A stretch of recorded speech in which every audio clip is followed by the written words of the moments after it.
Hola, un saludo de nuevo. Vamos a continuar con el tema 2, inmunidad innata. Vamos a abordar la tercera parte, en la que vamos a tratar de las moléculas efectoras de la inmunidad innata, que van a ser, evidentemente, las que van a ejercer un efecto defensivo en lo que corresponde a esta inmunidad innata. Con respecto a estas moléculas efectoras de la inmunidad innata, tenemos que tener claro que si un microorganismo atraviesa las barreras epiteliales se va a encontrar en un entorno tóxico, que es nuestro organismo. Nosotros realmente somos tóxicos y de hecho somos tóxicos para nosotros mismos. Lo que pasa es que tenemos el antídoto y no nos hacemos daño con nuestros venenos. Nuestros venenos sí que van a ser efectivos para los microorganismos, pero no para nosotros mismos porque, como digo, tenemos las herramientas también moleculares para enfrentarnos a ese entorno tóxico que nosotros mismos generamos. Dentro de este entorno tóxico hay varias moléculas que atacan directamente a los microorganismos. Tenemos a los péptidos antibacterianos, que son producidos por los epitelios y también por los neutrófilos, que los liberan de los gránulos que tienen, ¿no? Cuando se desgranulan, los liberan. Tenemos las proteínas de fase aguda, que van a ser producidas por el hígado y que van a interaccionar con el sistema del complemento, que también es producido por el hígado. Y también vamos a tener anticuerpos naturales innatos o adaptativos. Los innatos son los producidos por células B prácticamente sin ninguna ayuda de las células T, de los linfocitos T, y los adaptativos son los que se generan con la ayuda de los linfocitos T, que son generados estos anticuerpos por diversos tipos de linfocitos B que ya iremos viendo. Una de las clases de moléculas efectoras de la inmunidad innata más importantes son los péptidos antimicrobianos, que son péptidos catiónicos, es decir, que tienen carga positiva, de bajo peso molecular, son péptidos, claro, son trocitos, por tanto, de proteínas. Contienen puentes de sulfuro, y entre estos se encuentran, por ejemplo, las defensinas y las catelicidinas. Normalmente, como digo, tienen carga positiva, pero también pueden tener dominios hidrófobos, lo que le permite insertarse en la membrana y con esto van a alterar a las membranas y también a las paredes de las bacterias. Estos péptidos se unen a los microbios específicamente, sobre todo cuando tienen una alta concentración. ¿De acuerdo? Son activos solo a alta concentración. Y la razón por la que es necesaria esta alta concentración es que estos péptidos tienen que colaborar entre sí para formar poros en la membrana de las bacterias por los que van a pasar, obviamente, agua, van a salir electrolitos y se va a producir un equilibrio finalmente entre la parte interior y la parte exterior de la bacteria que ya hemos dicho conduce a su muerte. ¿De acuerdo? Entonces, claro, como se trata de hacer agujeros en la pared de las bacterias, pues tienen un amplio espectro de actividad. Un amplio espectro quiere decir que son eficaces frente a una gran variedad de especies bacterianas. Son liberados por los neutrófilos y también pueden ser producidos por los epitelios. Lo son de forma constitutiva o de forma inducible. Forma constitutiva quiere decir que siempre están siendo producidos a un nivel, el nivel que sea, un nivel normalmente basal. Pero cuando hay una infección, el hecho de que se ha detectado a estos microorganismos, los microorganismos que sea, puede hacer que las células induzcan la expresión de estos péptidos antimicrobianos, es decir, aumenten la producción. Ya hemos dicho que permeabilizan la envoltura microbiana exterior, ponen en contacto el interior y el exterior, y son un mecanismo de defensa universal, son producidos por animales y plantas, es decir, son uno de los principales medios de defensa, digamos, que han surgido a lo largo de la evolución en los animales superiores, en las células eucariotas que cuando surgieron ya estaban, obviamente las procariotas llevaban miles de millones de años habitando el planeta Tierra, con lo cual obviamente animales y plantas han tenido que desarrollar mecanismos para evitar los efectos y la invasión de las bacterias. Otra cosa importante de estos péptidos antimicrobianos es que, aunque son de amplio espectro, algunos no atacan tanto a las bacterias con las que tenemos simbiosis como a los organismos patógenos. Puede haber una cierta selectividad para afectar más a bacterias patogénicas que a bacterias que conviven con nosotros. Y aquí a la derecha tenemos cómo se formarían estos poros por los péptidos que, como digo, tienen que, obviamente, colaborar unos con otros para formar esos poros en la membrana, se tienen que integrar en la membrana y aquí tenéis una foto, una micrografía electrónica de estos poros que se han formado en la membrana de una bacteria.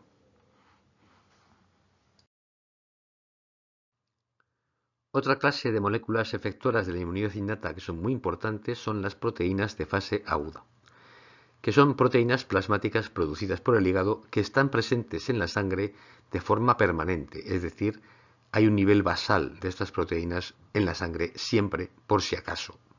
Pero su concentración aumenta durante una infección, si se detecta esta infección, puesto que el hígado va a estimular la síntesis en respuesta a citocinas que van a ser secretadas por los macrófagos que han detectado a los microorganismos en el sitio de infección. Las citocinas que van a ser producidas por el macrófago y que van a estimular el hígado más importantes son la interleuquina 1, la 6 y el factor de necrosis tumoral alfa, del inglés Tumor Necrosis Factor Alpha.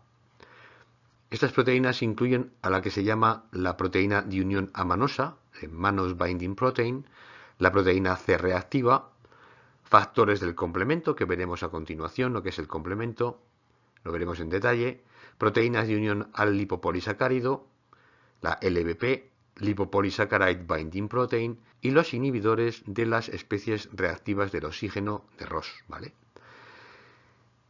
La proteína de unión amanosa puede detectar a los microorganismos, los puede diferenciar porque nuestras células tienen carbohidratos que son ricos en ácidos siálicos, pero los microorganismos tienen carbohidratos que acaban en galactosa y en manosa.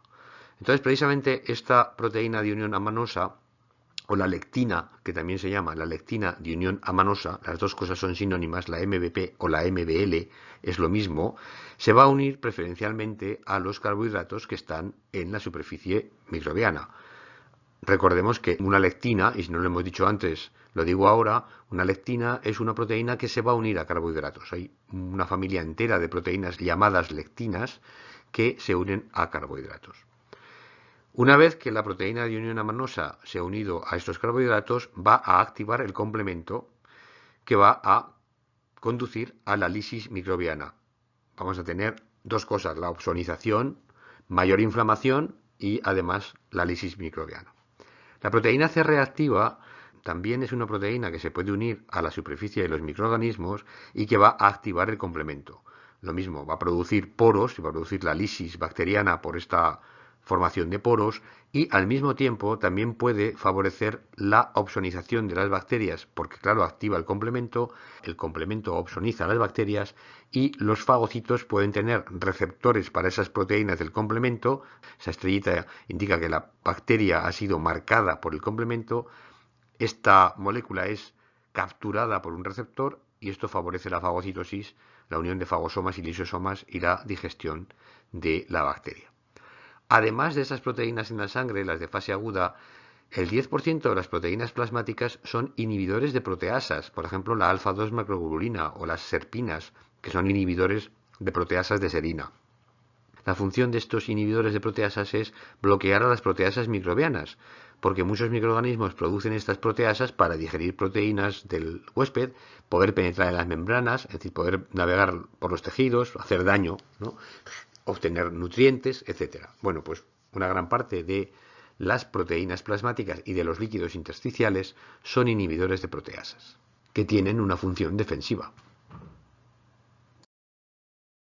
En esta diapositiva insistimos de nuevo en lo que sería la producción de las proteínas de fase aguda y lo que es la respuesta de fase aguda, que se produce de la siguiente manera. Las bacterias inducen a los macrófagos a producir interleuquina 6, pero también interleuquina 1 y el factor de necrosis tumoral alfa, la TNF-alfa.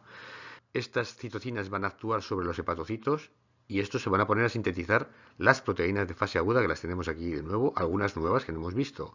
Por ejemplo, la proteína amiloide del suero, fibrinógeno y surfactantes pulmonares, que también actúan como proteínas de fase aguda en el pulmón. Las que hemos visto antes son la proteína C reactiva y la lectina de unión amanosa. Y ya hemos dicho que la proteína C reactiva, por ejemplo, y la lectina de unión amanosa pueden opsonizar a los microorganismos.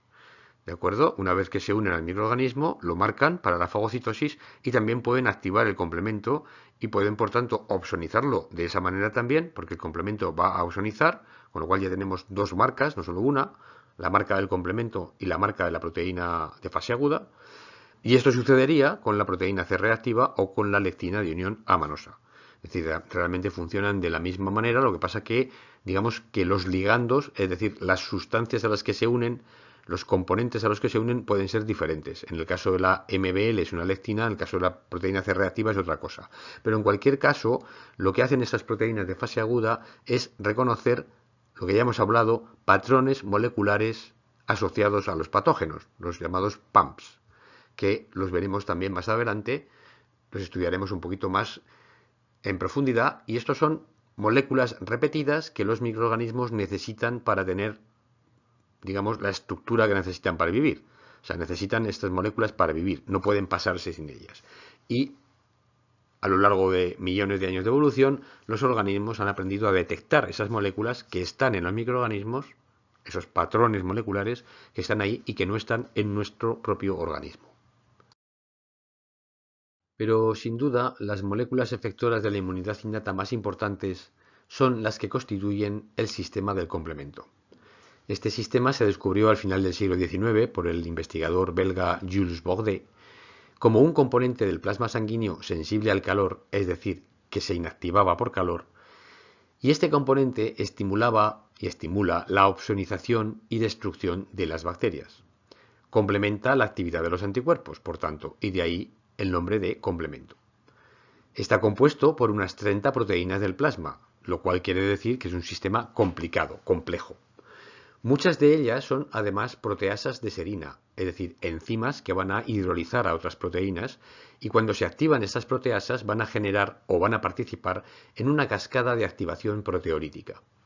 Esta cascada de activación proteolítica necesita de estímulos para que se desencadene, y se va a desencadenar por reconocimiento de anticuerpos unidos a la superficie microbiana, es decir, una vez que hay anticuerpos, estos se unen a la bacteria y los anticuerpos van a desencadenar la activación del complemento, por reconocimiento de un patrón molecular propio de los microorganismos, por las proteínas de fase aguda, lo que acabamos de ver antes, moléculas propias de los microorganismos que se repiten en un patrón, que son reconocidas por estas proteínas de fase aguda, que van a interaccionar con ciertos componentes del complemento y lo van a activar.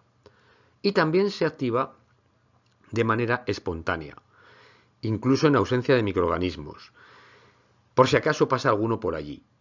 Entonces, ¿qué va a pasar si se activa de manera espontánea? Pues que en ausencia de proteínas propias del hospedador que inhiben su actividad, se va a seguir activando. Esas proteínas del hospedador, obviamente, los microorganismos no las tienen. Pero el hospedador sí tiene proteínas que van a frenar, a inhibir esta activación del complemento. Esto es a lo que me refería antes del entorno tóxico. La toxicidad se desencadena espontáneamente, pero nosotros tenemos proteínas que la frenan. Inhiben en este caso la actividad del complemento. Van a impedir que el complemento haga poros en nuestras membranas, por ejemplo, lo cual mataría a nuestras células también. Entonces, ¿qué sucede cuando se activa esta cascada? ¿Cuáles son los efectos de su activación? Pues aquí los tenemos. Opsonización, es decir, recubrimiento con proteínas nuestras que van a marcar a los microorganismos como peligrosos. Esto va a favorecer la fagocitosis. Y además también vamos a tener un aumento de la respuesta inflamatoria, o sea, reclutamiento de más células al sitio donde se ha detectado el microorganismo, reclutamiento de más componentes del plasma, de anticuerpos, de moléculas del complemento, de moléculas de fase aguda, y si es necesario, se inducirá la inmunidad adaptativa. Y por supuesto, como resultado de la activación del complemento, vamos a tener esa formación de poros que va a dar lugar a la lisis de los microorganismos por, como digo, el poro va a producir un equilibrio entre la parte interna y la parte externa que es mortal. La vida solo es posible gracias a un desequilibrio entre la parte interna de la membrana y la parte externa, como ya he repetido varias veces. El sistema del complemento es tan importante para mantener a raya las infecciones que a lo largo de la evolución se han seleccionado hasta 3 vías distintas de activación que pueden reforzarse entre sí. Las 3 vías están aquí. Se trata de la ruta de la lectina o la vía de la lectina, de la vía clásica y de la vía alternativa. Esos son los 3 nombres de las vías. ¿Qué es la vía de la lectina? Pues proteínas de fase aguda, por ejemplo la lectina de unión amanosa y las ficolinas, que son otras proteínas de fase aguda, que luego veremos, se unen a carbohidratos en la superficie del patógeno y esto va a desencadenar la activación de unas enzimas proteolíticos que van a actuar sobre componentes del complemento y van a generar lo que se llama una C3 convertasa, que es una enzima que va a actuar sobre el componente C3 del complemento, que es el que se va a unir a la superficie del microorganismo y lo va a opsonizar. Eso para empezar. Entonces esta sería la vía de la lectina, que conduce a la activación de la C3 convertasa de la vía de la lectina, que va a ser la misma convertasa que la de la vía clásica. Luego lo veremos en más detalle, pero la vía clásica se va a iniciar porque hay anticuerpos unidos a los microorganismos. Estos anticuerpos van a unir a un componente del complemento que se llama C1Q y esto va a desencadenar la cascada de activación del complemento, que de nuevo va a conducir a la formación de una C3 convertasa activa, que va a conducir a que se depositen muchas moléculas de C3b, de un fragmento de esta C3, que es uno de los componentes del complemento que está en el plasma. Este componente se va a unir a la superficie del patógeno y lo va a opsonizar. Y luego tenemos la vía alternativa, que es espontánea. Simplemente el componente C3 sufre una hidrólisis espontánea. Esta hidrólisis espontánea le permite unirse a otros factores del plasma que van a producir una C3 convertasa que se puede unir a la superficie del patógeno y, de nuevo, actuar sobre el componente C3. Al actuar sobre este componente C3 lo va a cortar en dos, siempre tenemos esa cascada proteolítica, lo mismo sucedía con la vía de la lectina y la vía clásica, el C3 es cortado en dos fragmentos, C3A y C3B, y este C3B es el que se va a depositar sobre la superficie del patógeno. Entonces estas dos vías, la de la lectina y la clásica, necesitan detectar a un microorganismo para ponerse en marcha. La detección es o por las proteínas de fase aguda o por los anticuerpos. En este caso, por ejemplo, sería la primera vez que nos encontramos con un microorganismo, aunque puede ser la segunda o tercera también. Pero en este caso de aquí, los anticuerpos, nos hemos tenido que encontrar ya antes para poner en marcha la inmunidad adaptativa, generar anticuerpos, que esos anticuerpos estén en el plasma, que se unan al microorganismo y que activen la vía clásica. Y en el caso de la vía alternativa, no hace falta nada de eso. Por si acaso alguna bacteria o algún microorganismo penetra a la sangre, tenemos un nivel de activación basal de esta vía alternativa. Si esta convertasa se topa con el microorganismo, lo va a opsonizar, pero si se topa con una de nuestras células, nosotros tenemos el antídoto para frenar la acción de la C3 convertasa y que ésta no siga convirtiendo a C3 en C3A y C3B, opsonice a nuestras células y genere al final la formación de un poro o las marque para su fagocitosis, porque esta opsonización también permitiría la fagocitosis de nuestras propias células. ¿De acuerdo? Esto lo vamos a ver más en detalle a continuación. Vamos a estudiar ahora con un poquito más de detalle la vía clásica de activación del complemento, que se inicia por la unión del componente C1 a la superficie de un patógeno recubierto de anticuerpos. Eso quiere decir que o bien nos hemos encontrado con ese microorganismo antes y la inmunidad adaptativa ha generado anticuerpos, o bien hemos desarrollado anticuerpos naturales contra él. De alguna manera esos anticuerpos van a estar opsonizando ya al microorganismo. El complejo C1 se va a unir entonces a estos anticuerpos y este complejo está formado por 6 subunidades del componente C1Q, 2 subunidades del componente C1R y 2 subunidades del componente C1S. Estos dos últimos componentes, el R y el S, son las enzimas proteolíticas que van a activarse cuando C1Q se una a la superficie del patógeno. Aquí tenéis una micrografía electrónica de este C1Q unido a la superficie del patógeno. C1Q se une gracias a sus cabezas globulares a los anticuerpos. Es decir, estas cabezas van a reconocer el rabito del anticuerpo, la región FC de los anticuerpos, que están unidos a los microorganismos. O también se pueden unir a ciertos componentes bacterianos. Esta unión produce un cambio conformacional que conduce a que C1R se active, corte a C1S, C1S entonces también se activa y ya tenemos la cascada de proteólisis activada. Con la activación de C1S se inicia la cascada proteolítica de los componentes solubles del complemento que están en el plasma o en los líquidos de los tejidos. ¿Cuáles son esos componentes que están solubles en estos líquidos sobre los cuales C1S va a actuar? Pues son C4 en primer lugar. El componente C4 va a ser hidrolizado por C1S en dos fragmentos. que se van a llamar C4A y C4B. El C4B es el fragmento grande y el C4A es el fragmento pequeño. C4B se va a unir a la superficie microbiana. C4B no tiene actividad enzimática y la actividad enzimática para seguir la cascada proteolítica proviene de la activación del fragmento C2, que también va a ser cortado por C1S a dos fragmentos C2A y C2B. En este caso, C2B es el fragmento pequeño y C2A es el fragmento grande. Ahora hablaremos de esto más en detalle. Bueno, este fragmento C4B, C2A se va a quedar unido a la superficie del patógeno, a la cual se ha unido C1Q porque tenemos o componentes patogénicos que ha detectado o porque había anticuerpos unidos, y esta C4B-C2A va a formar la convertasa activa, la convertasa C3 activa, que va a dividir a C3 en dos fragmentos también, por proteólisis. Estos fragmentos se llaman C3B, que es el grande, y C3A, que es el pequeño. C3A es liberado, igual que C2B, que también era liberado, pero C3B se va a unir a C4B y a C2A, que estaban ya unidos en la superficie del patógeno. Cuando se une C3B a C4B y C2A, se produce la convertasa C3 activa. Es decir, la convertasa C3 activa está compuesta por tres componentes del complemento que han sido cortados, que son el componente C4B, que viene del C4, el C2A, que viene del C2, y el C3B, que viene del C3.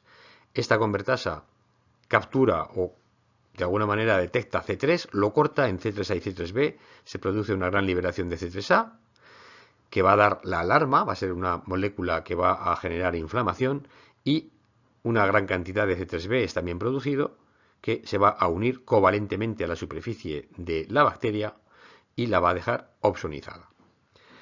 Bueno, hasta aquí la primera parte, digamos, de la activación del complemento por la vía clásica. Pero tenemos que hacer un paréntesis para hablar de la nomenclatura de los componentes del complemento. Se llaman con la letra C y luego con un número que corresponde al orden en que fueron descubiertos estos componentes, no al orden de actuación. El primero que fue descubierto es T1, no hay ningún problema, pero el segundo que actúa es T4, que fue el cuarto descubierto. El tercero es C2 y el cuarto es C3. Afortunadamente, a partir de aquí, el C5, C6, C7, C8 y C9, todos actúan correlativamente y coincide el orden de actuación con el orden de descubrimiento. Así que solo tenemos que aprendernos que el orden es distinto en las primeras etapas de la activación, tanto de la vía clásica que la tenemos aquí, como también veremos luego en la vía de la lectina. Después también tenemos una norma de nomenclatura que es llamar al fragmento grande con la letra B, que puede venir de big en inglés, grande, y al fragmento pequeño con la letra A, que puede venir de la palabra inglesa small, que lleva una A, o dwarf, que también lleva una A, que es enano en inglés. Bueno, pues el C4B sería el fragmento grande y el C4A el pequeño, con la excepción, única excepción, de C2, que el fragmento grande va a ser el A y el fragmento pequeño va a ser el B.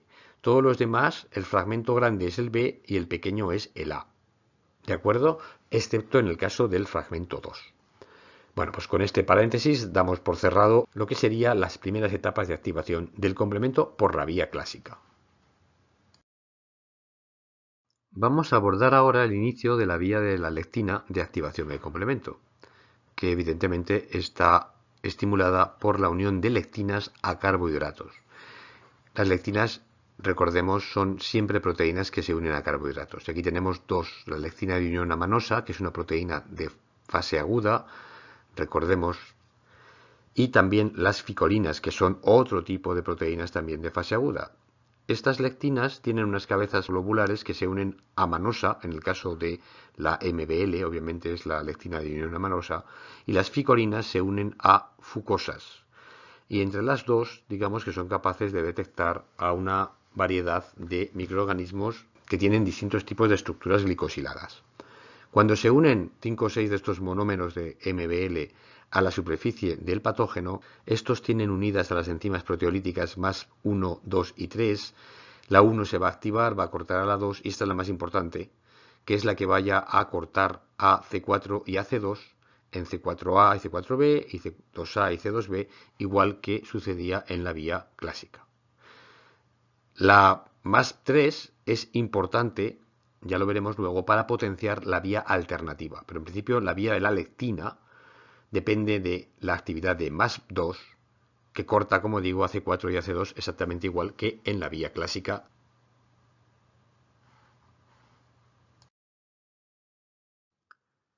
Finalmente vamos a abordar la vía alternativa de activación del complemento, que, como ya he mencionado, es espontánea, pero está finamente regulada, porque si no sería muy tóxica para nosotros mismos.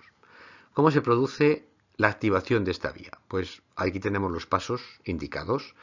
En primer lugar, se produce una hidrólisis espontánea de C3. Eso quiere decir que el componente C3 que está en el plasma está diseñado de tal manera que tiene una velocidad, digamos, de hidrólisis espontánea. Hay un porcentaje de estas moléculas que se van a hidrolizar espontáneamente y esta hidrólisis, que forma lo que se llama el componente C3H2O, es entonces capaz de unir a otro factor que está también en el plasma que se llama el factor B. Este es el que va a tener la actividad enzimática de la convertasa que se va a formar. Para que este factor B se active y adquiera actividad enzimática, el factor D tiene que unirse a esta combinación del factor C3 hidrolizado y el factor B que se ha unido. Este factor D hidroliza al factor B en dos fragmentos, BA y BB. El BB va a ser el grande, el BA el pequeño.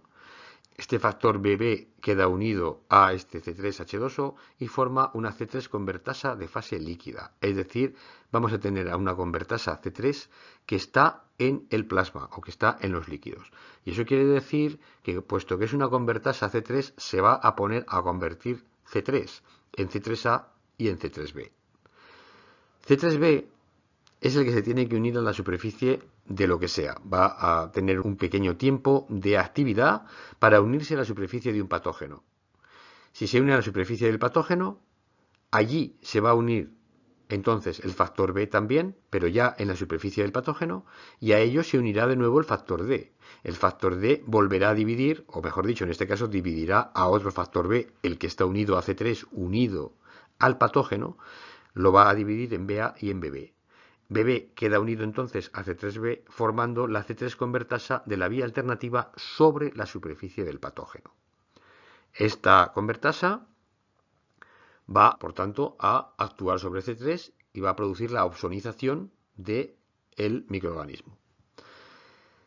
Si la convertasa queda sobre la superficie del patógeno, hay una proteína del plasma que se llama factor P o properdina que se va a pegar a esta convertasa en la superficie del patógeno, la convertasa de la vía alternativa, C3BBB, la va a estabilizar, va a permitir que corte a C3 y que C3 se deposite en la superficie del patógeno. ¿Qué sucede si la convertasa C3 de la vía alternativa en fase líquida corta a C3, C3 se pega a la superficie de nuestras células, ahí llega el factor B y forma una convertasa de la vía alternativa? Bueno, nuestras células van a tener una panoplia de factores inhibidores de esta convertasa que van a desplazar a C3B de BB, van a impedir que BB se mantenga unido a C3B y por tanto van a inhibir a la convertasa. Y además algunos de esos factores van a traer a otro factor del plasma que se llama el factor I, que va a actuar sobre C3B, lo va a cortar y lo va a inactivar. En este caso el corte es para inactivar a C3B y le va a impedir que se una al factor B y por tanto siga formando convertasa activa de la vía alternativa. Con lo cual, con esta vía, la alternativa, tenemos una activación espontánea que me genera una C3 convertasa que finalmente se me va a pegar a las células que están por ahí. Si las células son del hospedador, que es probable porque hay muchas células en la sangre, linfocitos, eritrocitos, etcétera, son del hospedador, estas células tienen inhibidores de la C3 convertasa y van a impedir que continúe su actividad de opsonización y también incluso de formación de poros más adelante. Pero en el caso del patógeno, el patógeno carece de estos factores inhibidores y al contrario, nuestro plasma tiene un factor que es el factor P que en ausencia de esos inhibidores se va a unir a la C3 convertasa y la va a activar. Esto último que digo es como resumen para intentar dejar claras las ideas de cómo se produce la activación de la vía alternativa. Bueno, hasta aquí parece que las tres vías son independientes unas de otras, pero realmente no es así. Aunque los mecanismos de activación son distintos, las tres vías convergen en la formación de una C3 convertasa y se pueden potenciar unas a otras. Por ejemplo, aquí tenemos cómo la vía alternativa es potenciada por la vía clásica o la vía L-lectina. Claro, estas vías van a depositar a C3b en la superficie del patógeno. Y este C3b, una vez que está depositado ahí, es libre de capturar el factor B de la vía alternativa.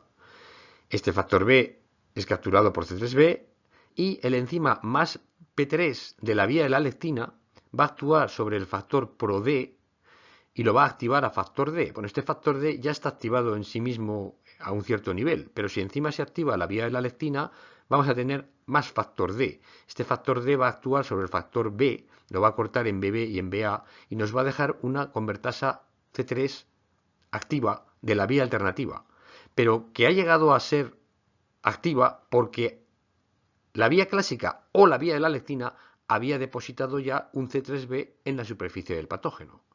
Ahora esta convertasa de la vía alternativa, que se une a las de la vía de la lectina o a las de la vía clásica, que insisto, son las que han generado el factor C3 para empezar, ahora se va a poner también a convertir C3, es decir, a actuar sobre C3, cortarlo en C3A y en C3B. Así pues, cuanto más se activen la vía clásica y la vía lectina, más se puede activar igualmente la vía alternativa. Las tres vías no son independientes, sino que están interrelacionadas unas con otras. Hasta aquí hemos visto los mecanismos de activación de las tres vías del complemento que convergen en la formación de una convertasa C3. Una vez que se ha formado la convertasa C3, se va a formar, el siguiente paso, que ya va a ser prácticamente común a todas las vías, va a ser la formación de la convertasa C5. ¿Cómo se produce esta convertasa? Que va a actuar sobre el componente C5, claro. Pues en el caso de la vía clásica y la lectina, la C5 convertasa se forma por la unión de un fragmento C3b, que recordemos está siendo generado todo el rato por la C3 convertasa, se va a unir a la convertasa C3, que está formada, recordemos, por C4b y C2a. Entonces tenemos ahora la combinación de estos fragmentos C3b, C4b y C2a, que va a formar la convertasa C3C5. Esta convertasa va a ser capaz también de seguir hidrolizando a C3, pero va a ser capaz ahora de hidrolizar a C5, que antes no era capaz de hacer. Es decir, C4b, C2a no podía hidrolizar a C5, pero cuando se une C3b, ahora ya puede también hidrolizar a C5. C5 se une a este componente C3b y entonces es hidrolizado por el componente enzimático, que sigue siendo C2a. C2a va a romper a C5 en C5a y en C5b. C5a, ya veremos, es una anafilatoxina que va a estimular la respuesta inflamatoria. ¿Qué sucede en la vía alternativa? Pues en la vía alternativa tenemos la formación de la C5 convertasa, que se va a formar en este caso por la unión de C3b a la convertasa de la vía alternativa, que recordemos estaba formada por C3b y Bb. Y ahora genera un C3b doble unido a Bb.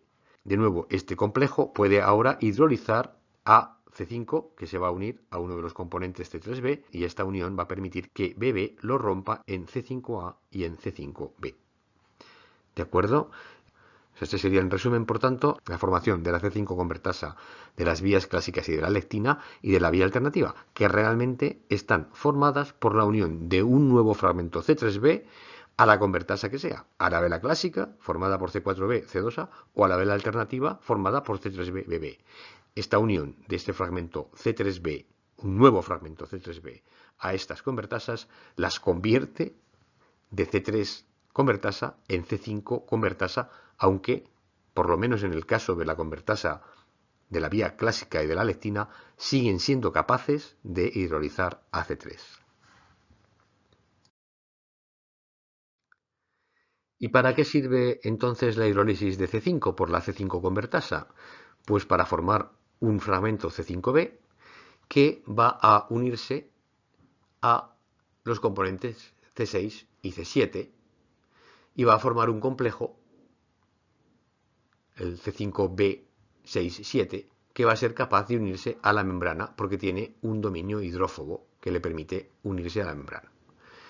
Ahora este complejo va a ser capaz de atraer AC8, que es todavía más hidrofóbico, está formado por dos subunidades, la alfa y la beta, pero va a ser capaz de unirse, sea como sea, a la membrana y entonces va a atraer al componente C9. Va a permitir que este componente C9 se ensamble, forme un polímero de unas 16 moléculas de C9 que van a formar un poro de unos 10 nanómetros de diámetro, 15 nanómetros de altura, y por este poro, como ya hemos mencionado otras veces, se van a escapar electrolitos, componentes bacterianos al exterior, va a poder entrar agua al interior y esto va a acabar con la muerte de la bacteria. Aquí tenemos micrografías electrónicas de poros formados en la superficie bacteriana por este complemento y aquí tenéis una bacteria cortada, digamos, en sección, como si fuera una longaniza, como si fuera un chorizo. Bueno, vemos el poro formado en la superficie externa de la bacteria, que, como digo, va a causar la muerte del microorganismo.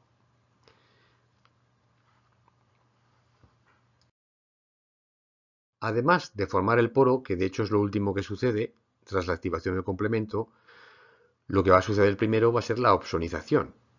Y esa opsonización lo que hace es favorecer la fagocitosis. Bueno, pues algunos componentes del complemento, en particular C5A, estimula a los macrófagos para que estos fagociten mejor a los microorganismos opsonizados por el complemento. Entonces aquí tenemos el caso de un macrófago que es capaz de detectar al componente C3b mediante receptores del complemento, pero la fagocitosis no está estimulada porque necesita que el fragmento C5A, que va a ser producido por la acción de la C5 convertasa, actúe sobre un receptor que tiene este macrófago y esto va a generar una señal que va a desencadenar todo el proceso de la fagocitosis. ¿De acuerdo? A través de que el receptor CR1, esta estructura aquí verde sería el receptor CR1 que captura el componente C3b. Bueno, todo el mecanismo de la fagocitosis va a ser desencadenado gracias a la señal de otro componente del complemento que es C5A. Con lo cual, los macrófagos de alguna manera saben que tienen que fagocitar porque el complemento se está activando hasta un nivel ya importante, hasta un paso importante como es la formación de la C5 convertasa. ¿De acuerdo? Entonces, la idea importante aquí es que los componentes del complemento colaboran unos con otros para favorecer y para estimular la fagocitosis. Hasta este punto hemos enfocado nuestra atención en los fragmentos grandes, el C4b, el C3b, C2a, pero los fragmentos pequeños también ejercen importantes funciones, en particular C3a y C5a, C4a es menos, pero C3a y C5a actúan sobre el endotelio cercano a los sitios donde se está activando el complemento, que evidentemente son donde hay patógenos, porque incluso con la vía alternativa, si se activa y no hay patógenos, se va a frenar. Solamente va a continuar la activación del complemento cuando, evidentemente, esa vía alternativa se active sobre un patógeno. Bueno, cuando se activa el complemento en la zona donde hay patógenos, como digo, se liberan C3A y C5A que actúan sobre el endotelio. Y esto, ¿qué va a causar? Pues va a incrementar la permeabilidad de los vasos sanguíneos, va a permitir que salgan más componentes del complemento que se van a estar agotando porque el complemento se está activando, va a permitir también que salgan moléculas de anticuerpo si existen y también va a permitir que haya una migración de células del sistema inmune innato, sobre todo como los neutrófilos, los macrófagos, que van a salir del vaso sanguíneo y van a incrementar la actividad microbicida.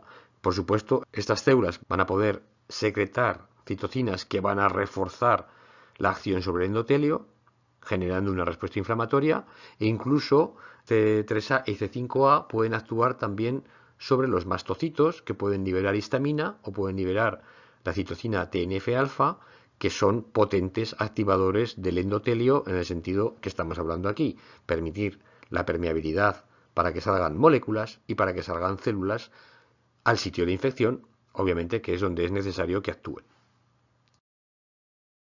Y para terminar el tema de la activación del complemento, tenemos que dejar claro que esta activación resulta en tres funciones efectoras: la inflamación, la opsonización y la lisis de los microorganismos. La inflamación es lo que acabamos de ver en la diapositiva anterior. La opsonización, ya lo hemos mencionado muchas veces, recubrimiento de los patógenos con moléculas propias, en este caso C3b. Y, por último, la lisis de los microorganismos mediante la formación de un poro que permite la entrada y salida de electrolitos y de líquidos, ¿de acuerdo? Es lo que se llama el complejo de ataque a la membrana o el MAC. Entonces, aquí tenemos resumidas las tres funciones: inflamación, salida de células y de moléculas al sitio de infección, opsonización, recubrimiento de las bacterias con moléculas del complemento que favorecen la fagocitosis y por tanto luego la digestión de la bacteria, y la formación del poro. A continuación vamos a visualizar una película que nos resume igualmente los mecanismos de activación de este interesante sistema defensivo del complemento. Activation of the complement system occurs on surfaces, such as the surface of a bacterium as shown here. In this example, the activation of complement is initiated by antibodies that bind to bacterial cell surface antigens. The C1 complement complex, made up of one molecule of C1q, two molecules of C1r, and two molecules of C1s, binds to the aggregated antibody molecules on the surface of the bacterium. Binding of the C1 complex to antibodies results in the activation by cross-proteolysis of the C1r and C1s proteases. Active C1s cleaves and activates the complement protein C4, releasing a small peptide fragment, C4a, which acts as an aflatoxin. The remaining large fragment, C4b, which contains a labile thioester bond, covalently attaches to the surface of the bacterium through formation of ester or amide linkages. The C2 proenzyme binds to C4b and is then cleaved by the activated C1s, releasing a small peptide, C2b. This leads to the generation of a new protease, C4b-C2a, also known as the classical complement pathway C3 convertase. The C4b-C2a enzyme binds C3, cleaving it to release another anaphylotoxin peptide, C3a, while C3b fragments, which also contain a labile thioester, bind to the bacterial surface adjacent to the C4b-C2a complex and associate with C4b-C2a to create the C4b-C2a-C3b protease that is a C3-C5 convertase. Many molecules of C3 can be cleaved by the C3-C5 convertase, releasing many molecules of C3a. Many of the resulting C3b fragments are able to covalently attach to the bacterial surface, decorating it with many molecules of C3b that can induce phagocytosis of the bacterium. The C3-C5 convertase also cleaves and activates C5. Again, the small peptide fragment released by this cleavage, C5a, is a potent anaphylotoxin and is also the most important chemoattractant derived from the complement system. The large fragment, C5b, acts to initiate the formation of the membrane attack complex, the terminal stages of the complement cascade. In this process, C5b assembles with C6 and C7. C5b itself is not membrane-associated, and the C7 molecule allows this complex to insert itself into the bacterial cell membrane. C8 also binds to the C5b C6 C7 complex and inserts itself into the cell membrane. The C5b 678 complex catalyzes the assembly of many molecules of C9 to create a cylindrical pore spanning the cell membrane. The pore disrupts the ionic and osmotic balance across the membrane and thus kills the bacterial cell.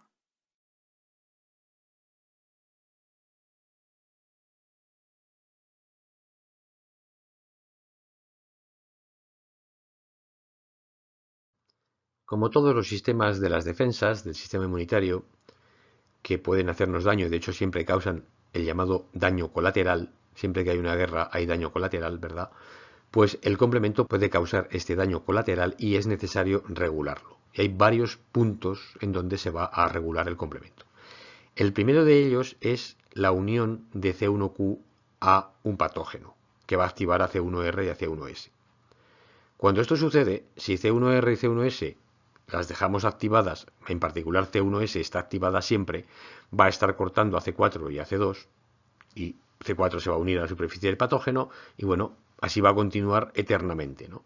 Entonces esto no es conveniente porque nos quedaríamos sin C4. La vía clásica se agotaría, no tendríamos capacidad de formar C4 a la velocidad que se consumiría.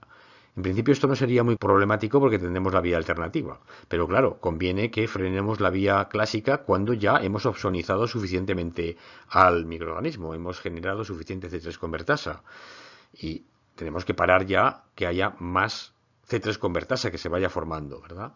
Para eso se inhibe esta vía clásica gracias a un inhibidor que está en el plasma, que es la proteína C1-INH o inhibidor de C1, que se va a unir a C1R y a C1S y los va a inactivar.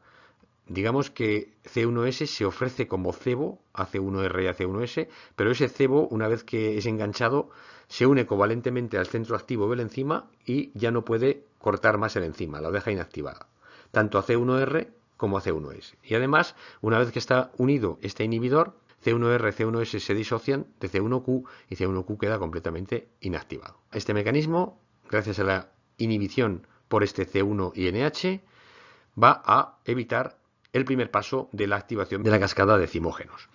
Bueno, esto es muy interesante, aunque no lo tenemos que saber de memoria, pero lo que tenemos que entender es que esta inhibición se tiene que producir a un cierto nivel. Es decir, una vez que C1Q se une, tenemos que tener un tiempo para que C1R y C1S se activen y corten a C4. Si dejamos demasiado tiempo, tenemos un problema de que se nos consume demasiado C4 y nos quedamos sin la vía clásica. Pero si lo dejamos muy poco tiempo, entonces no se nos forma C3 convertasa en cantidad suficiente. Así que tiene que haber un tiempo, digamos, óptimo para que esta vía de activación por la vía clásica opere.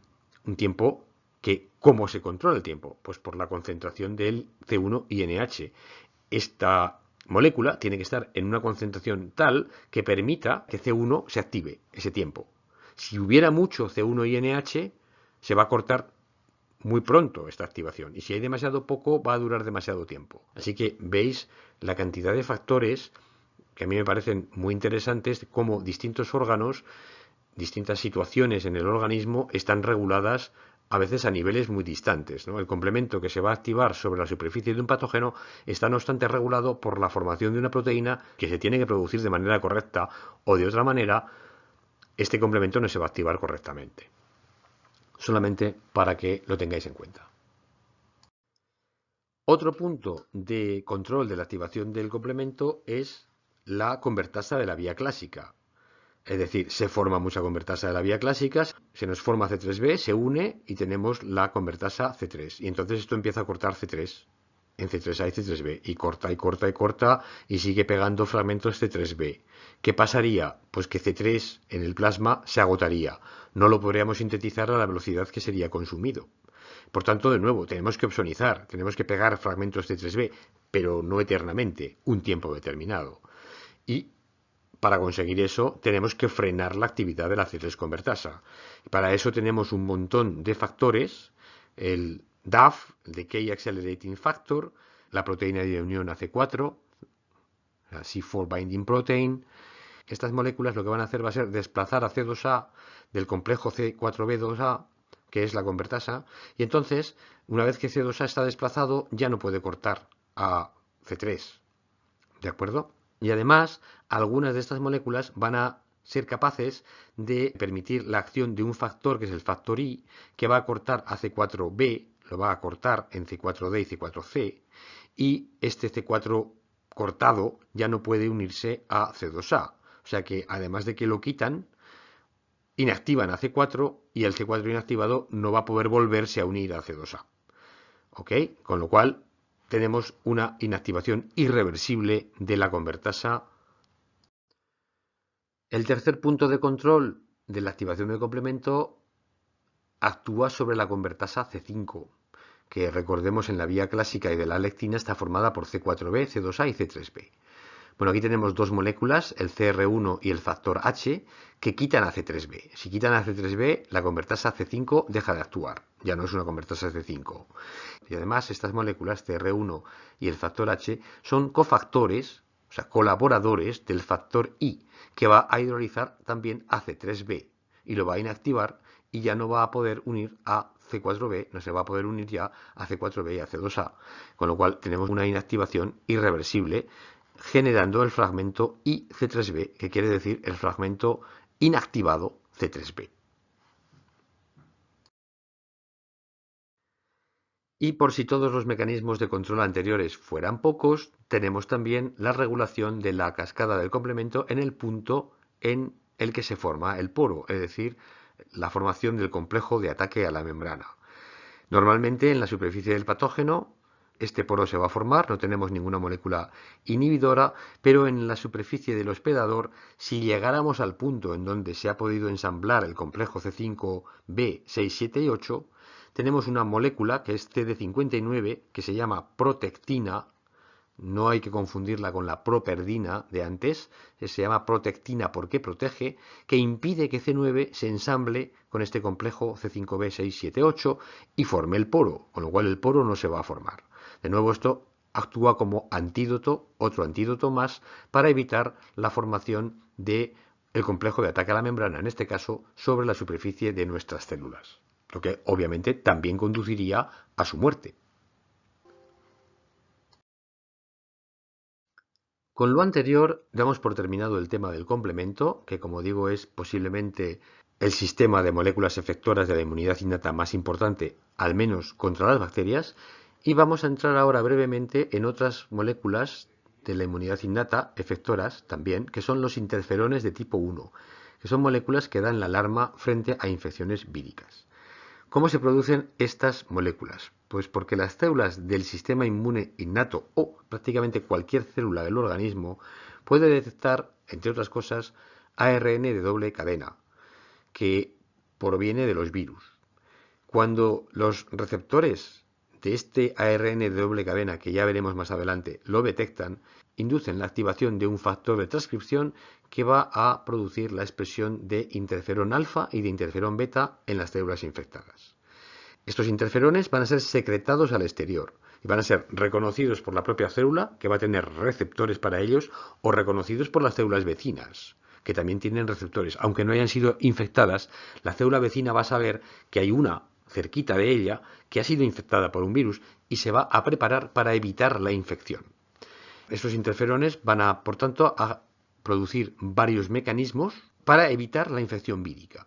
Por ejemplo, van a frenar la traducción de proteínas. Obviamente la traducción de proteínas es necesaria para que los virus puedan producir sus proteínas. Van a estimular la expresión de genes antivirales, ¿de acuerdo? Así que lo que tenemos aquí es que hay una célula hospedadora infectada por un virus, se produce el interferón alfa y el beta, y estos van a producir ciertos mecanismos, varios mecanismos, para evitar la replicación vírica. Va a haber una resistencia a la replicación vírica en cualquier célula. Van a estimular la expresión del complejo mayor de isocompatibilidad de clase 1, que es importante para indicar a los linfocitos T que esa célula está infectada, que está enferma y que necesita ser eliminada. Por tanto, se va a aumentar la presentación de antígenos. Cualquier célula que detecte interferones va a presentar más cantidad de moléculas de MHC de tipo 1. Y además, estos interferones van a activar a las células natural killers, las NK, que las hemos visto ya en el curso, para eliminar a las células infectadas por virus. Así que los interferones también, unas moléculas muy importantes efectoras de la inmunidad innata. Como mencionaba antes, estos interferones se producen cuando la célula detecta determinados componentes víricos, en particular los ARN de doble cadena, que son reconocidos por unos receptores que luego veremos en más detalle, que son de la familia de los receptores Toll, los Toll-like receptors. Hay varios de ellos, 10 en humanos, hay 11 o 12 o 13 en ratones, pero en este caso tenemos el Toll3, que está en la superficie de un endosoma, está dentro de la célula, en una vesícula, que detecta ARN doble hebra, y entonces se va a producir un mecanismo de traducción de señales que va a conducir a la activación de un factor de transcripción que va a activar la transcripción de un gen de interferón, puede ser de interferón alfa e interferón beta. También en el caso de que el RNA esté en el citoplasma, Hay moléculas en el citoplasma de las células que por mecanismos similares lo van a reconocer, van a poner en marcha también a los factores de transcripción, el 3 y el 7, y estos van a ser capaces también de activar los genes de interferón. Estos interferones alfa y beta, como ya hemos dicho, se unen a receptores en las células infectadas o las vecinas, es decir, el interferón es producido, es secretado al exterior y en el exterior va a ser detectado por receptores que tienen todas las células. Y estas células que los detectan van a desencadenar todos esos mecanismos que acabamos de ver en la diapositiva anterior, de, por ejemplo, pues frenar la síntesis de proteínas, entre otros, para evitar la replicación vírica en el caso de que el virus infecte a esa célula vecina, que en principio a lo mejor no está todavía infectada, ¿no? Pero ya se prepara para esa posible infección. Básicamente los interferones son la expresión molecular del refrán: cuando las barbas de tu vecino veas cortar, pon las tuyas a remojar. Exactamente esto es lo que hacen las células. Ven que hay una célula que efectivamente está infectada, no la ven, la detectan, y esa célula que está infectada da una alarma a las vecinas que efectivamente ponen sus barbas a remojar para evitar la infección por los virus. Y con lo anterior damos por terminada la tercera parte del tema 2, inmunidad innata, en la que hemos visto la actividad de las moléculas efectoras solubles de la inmunidad innata. Os espero en la cuarta parte, que también promete ser muy interesante.